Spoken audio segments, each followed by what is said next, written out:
آج قرآن کی تاثیر کیسے بدل گئی؟ ابھی میں نے مثال دی، ان کھانے پینے کی چیزوں کی تاثیر نہیں بدلی، قرآن کی تاثیر کیسے بدل گئی؟ آج ہم پڑھتے ہیں، رمضان میں پورا پورا قرآن سنتے ہیں، کچھ مسجدوں میں ایک ہی رات میں پورا قرآن پڑھ لیا جاتا ہے، نئی دکان نئے مکان میں کرائے کے ٹٹوؤں کو بلا کر پورا قرآن ایک دن میں پڑھ لیا جاتا ہے۔ میں پوچھتا ہوں میرے بھائیوں، قرآن آج ہمارے حلق کے نیچے کیوں نہیں اتر رہا ہے؟ میں پوچھنا چاہتا ہوں قرآن کی تاثیر کیسے بدل گئی؟ یہ قرآن وہ قرآن تھا، یہ قرآن وہ کتاب تھی جو ڈنکے کی چوٹ پر اعلان کر رہی ہے کہ لو انزلنا ھذا القرآن علی جبل لرأیتہ خاشعا متصدعا من خشیۃ اللہ۔ اگر ہم نے اس قرآن کریم کو کسی اونچے پہاڑ کے اوپر نازل کیا ہوتا، اللہ کہہ رہا ہے لو انزلنا ھذا القرآن علی جبل، اگر ہم نے کسی ایک پہاڑ کے اوپر ہم نے اس قرآن کریم کو اتارا ہوتا، لرأیتہ، تو اے محمد صلی اللہ علیہ وسلم آپ اس پہاڑ کو دیکھتے، آپ اس پہاڑ کی حالت دیکھتے، خاشعا متصدعا من خشیۃ اللہ، وہ جھکا جا رہا ہوتا، متصدعا پھٹا جا رہا ہوتا، من خشیت اللہ، اللہ کے خوف سے۔ اگر ہم نے اس قرآن کریم کو انسان کے علاوہ اگر ہم نے پہاڑ پر اتارا ہوتا تو پہاڑ بھی اللہ کے خوف سے پھٹ جاتا، جھک جاتا، دھس جاتا۔ اس قرآن کریم کے بوجھ کو پہاڑ تک نے، اللہ کہتا ہے کہ ہم نے پیش کیا، ان عرضنا الامانۃ علی السماوات والارض، ہم نے اپنی اس امانت کو، اس قرآن کو آسمانوں پر پیش کیا۔ آسمان نے کہا نہیں اللہ، ہم اس کا بوجھ نہیں اٹھا سکتے۔ ہم نے زمین کو دیا، زمین چیخ کر بولی نہیں اے اللہ، اس قرآن کا بوجھ ہم نہیں اٹھا سکتے۔ اور جب ہم نے انسان کو یہ قرآن دیا، اپنی امانت دی، تو فوراً اس نے اٹھا لیا۔ وَحَمَلَهَا الْإِنسَانُ إِنَّهُ كَانَ ظَلُومًا جَهُولًا۔ اللہ نے یہ بھی نہیں کہا إِنَّهُ كَانَ ظَالِمًا أَوْ جَاهِلًا، یہ بھی نہیں کہا، اللہ نے کہا إِنَّهُ كَانَ ظَلُومًا۔ سوچو کیا کہا؟ پہاڑ نے منع کر دیا، زمین نے منع کر دیا، آسمان نے اس قرآن کے بوجھ کو اٹھانے سے منع کر دیا۔ وَحَمَلَهَا الْإِنسَانُ إِنَّهُ كَانَ ظَالِمًا إِنَّهُ كَانَ ظَلُومًا۔ اے انسان تو کتنا بڑا ظالم ہے، ظلوم اس میں مبالغہ، کتنا بڑا ظالم ہے، کتنا بڑا جاہل ہے۔ تجھے دیا اور تو نے فوراً اٹھا لیا، یہ بھی نہیں سمجھ پایا کہ اس کی ذمہ داری کتنی بڑی ہے۔ اٹھا تو لیا لیکن تو اس کی ذمہ داری کو نبھا نہیں سکا۔ سوچو میرے پیارے بھائیوں، یہ قرآن جو پہاڑ نے، زمین نے، آسمان نے لینے سے انکار کر دیا، اس کی ذمہ داری انسان نے لے لی اور پھر عمل نہیں کر پایا۔ یہ قرآن وہ کتاب ہے جو چیخ کر ڈنکے کی چوٹ پر اعلان کر رہی ہے، چیخ کر کہہ رہی ہے، سنو، چیلنج کر رہی ہے دنیا والوں کو۔ اللہ رب العالمین نے فرمایا وَإِن كُنتُمْ فِي رَيْبٍ مِّمَّا نَزَّلْنَا عَلَىٰ عَبْدِنَا فَأْتُوا بِسُورَةٍ مِّن مِّثْلِهِ وَادْعُوا شُهَدَاءَكُمْ۔ آئے لوگو، اگر تمہیں اس کتاب کے بارے میں، اس قرآن کے بارے میں ذرہ برابر، رائی کے دانے کے برابر بھی اگر شک ہے، ذرہ برابر بھی سرسوں کے دانے کے برابر بھی اگر شک ہے، یہ محمد نے اپنے پاس سے بنا لی۔ اگر تمہیں ڈاؤٹ ہے کہ یہ اللہ کی طرف سے نازل کی ہوئی کتاب نہیں ہے، یہ محمد اور اس کے ساتھیوں نے بنا لی، اگر تم یہ سمجھتے ہو تو میں تمہیں چیلنج دیتا ہوں، فَأْتُوا بِسُورَةٍ مِّن مِّثْلِهِ، تو قرآن کی سورت کی طرح ایک ہی سورت بنا لاؤ۔ فَأْتُوا بِسُورَةٍ مِّن مِّثْلِهِ، قرآن کی کسی ایک سورت کی طرح کوئی سورت بنا دو، جاؤ بنا کر دکھاؤ۔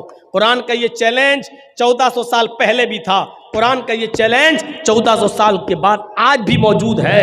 آج بھی بہت سے یہودی عرب ممالک کے اندر عربی بولتے ہیں، آج بھی بہت سے یہودی، چلے جائیے شام میں، چلے جائیے اردن میں، چلے جائیے الجزائر میں، چلے جائیے سعودی عرب کو چھوڑ کر آپ اور دوسرے عربی ممالک میں چلے جائیے، وہاں آج بھی عربی بولنے والے یہودی، عربی بولنے والے عیسائی آج بھی موجود ہیں۔ قرآن کریم کا یہ چیلنج ان کو بھی ہے، تم تو عربی سمجھتے ہو، تم تو عربی بولتے ہو، جاؤ تم قرآن کی سورت کی طرح کوئی ایک سورت بنا کے لے آؤ۔ لیکن وہ عربی جاننے والے یہودی، عربی جاننے والے عیسائی بھی قرآن کی سورت کی طرح کوئی سورت نہیں بنا سکے۔ آج تک یہ چیلنج قبول نہیں کر پائے۔ سوچئے، اور کائنات کی صبح تک، قیامت کی صبح تک کوئی بھی شخص قرآن کی صورت ایک بھی صورت کی طرح کوئی صورت نہیں بنا سکتا۔ اور سورہ بقرہ کی طرح 2.5 پارے کی صورت نہیں کہا اللہ تعالیٰ نے، بسورتن نکرہ استعمال کیا، چھوٹی سے چھوٹی قرآن کی صورت کی طرح کوئی صورت بنا کے دکھا دو۔ اور قرآن کی سب سے چھوٹی صورت کون سی ہے؟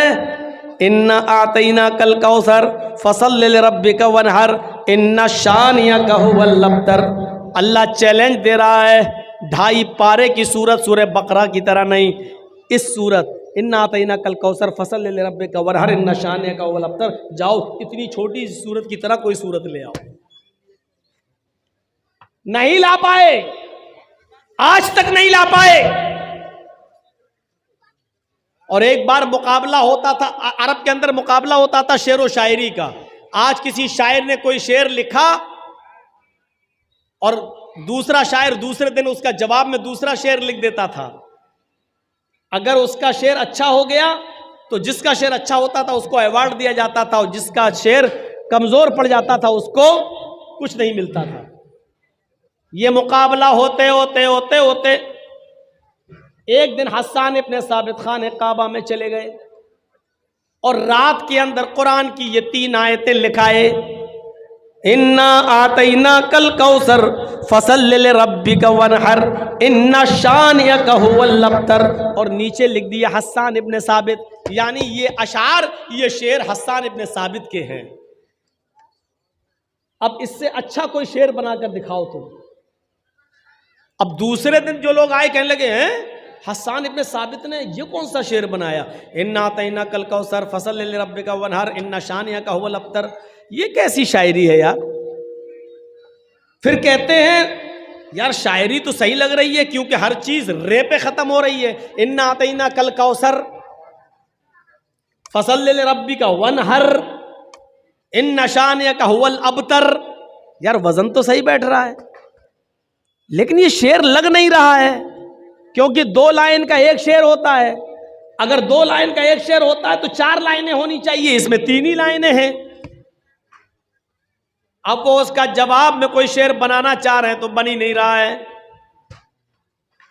مجمع اکٹھا کیا جاتا ہے اور کہا جاتا ہے کسی شاعر کے پاس جب اس کا جواب نہیں ہے تو حسان ابن ثابت کو انعام دو۔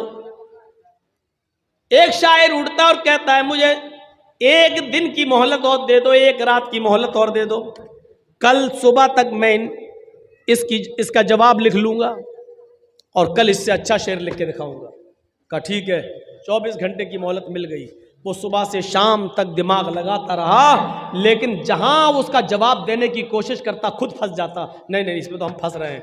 پھر جواب دینے کی کوشش کرتا، نہیں پھنس رہے ہیں۔ اس نے رات بھر کھوپڑی لگائی لیکن جواب نہیں آیا، تو پھر آخر میں اس نے کیا کیا، ایک چوتھی لائن انہی 3 لائنوں کے پیچھے، 3 لائنوں کے نیچے ایک چوتھی لائن اس نے اپنی طرف سے لکھی۔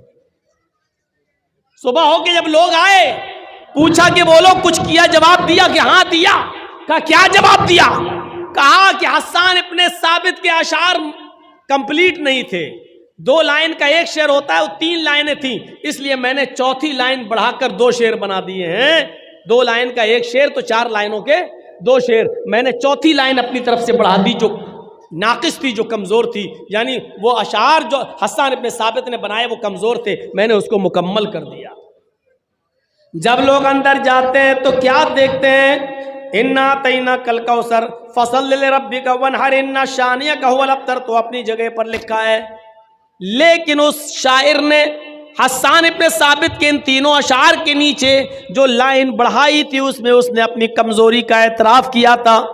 اور اس نے چوتھی لائن میں یہ لکھا تھا ما ھذا کلام البشر، اس نے بھی چوتھی لائن رے پہ ختم کر دی، انا اعطیناک الکوثر فصل لربک وانحر ان شانئک ھو الابتر۔ اس شاعر نے نیچے لکھ دیا ما ھذا کلام البشر، یعنی اوپر والی یہ تینوں لائنیں کسی انسان کا شعر ہو ہی نہیں سکتی، کسی انسان کا کلام ہو ہی نہیں سکتا۔ حسان جھوٹ بول رہے ہیں، یہ حسان کے اشعار ہیں ہی نہیں، یہ تو کسی انسان کا کلام لگ ہی نہیں رہا۔ عرب کے سب سے بڑے شاعر نے اس بات کا اقرار کیا، پھر حسان کو بلایا، حسان تم جھوٹ بول رہے ہو، یہ اشعار تمہارے نہیں ہیں۔ حسان ابن ثابت مسکراتے ہوئے کہتے ہیں تم بالکل ٹھیک کہہ رہے ہو، یہ ہمارے اشعار نہیں ہیں۔ دیکھنا چاہ رہا تھا کہ کون ہے جو اس کا جواب دے سکے، تم نے خود اس بات کا اعتراف کر لیا کہ کسی انسان کا کلام نہیں ہے۔ واقعی یہ اوپر والی تینوں لائنیں انسان کا نہیں، تنزیل من رب العالمین، یہ اللہ رب العالمین کی طرف سے نازل کیا ہوا کلام ہے، یہ اللہ رب العالمین کی طرف سے اتارا ہوا کلام ہے۔